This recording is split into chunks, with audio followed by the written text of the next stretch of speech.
President Trump's on-again, off-again meeting with North Korean dictator Kim Jong-un might be back on again. In a tweet yesterday, the president said U.S. officials are now on the ground in North Korea to prepare for the summit.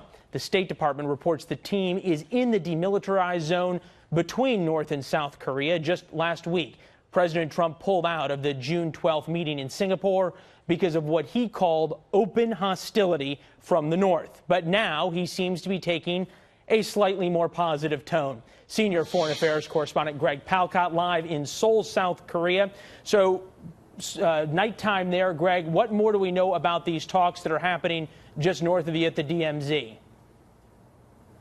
Well, what we seem to be hearing from a lot of our sources on the ground here, Leland, that these talks are absolutely crucial as to whether this proposed summit between President Trump and North Korean leader Kim Jong-un goes forward. They are happening along the DMZ on the north side of the border into North Korean territory, exactly, where this surprise summit took place over the weekend between North Korean leader Kim and South Korean President Moon Jae-in. The U.S. team is really trying to figure out whether Pyongyang is really willing to denuclearize. It's a high-power team on both sides. On the U.S. side, it's led by our U.S. ambassador to the Philippines, and he is a former U.S. ambassador to South Korea, a real old State Department hand when it comes to North Korea, Korean-American Sung Kim.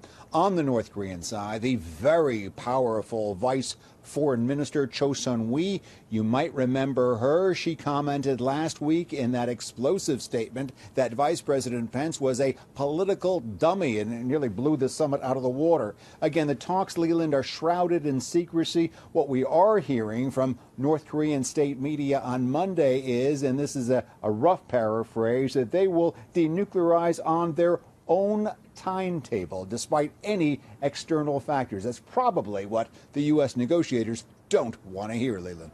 All right, so we have those talks on the DMZ. Any idea on pre-meetings happening perhaps in Singapore where this summit is set to take place, Greg?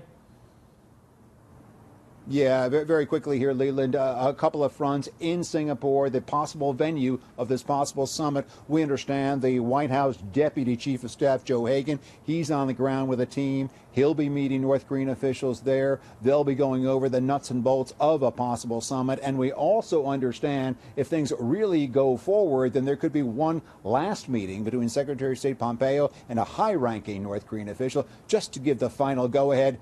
If all goes well, it is just over 2 weeks from now. That's a lot of ground to cover in very little time, Leland.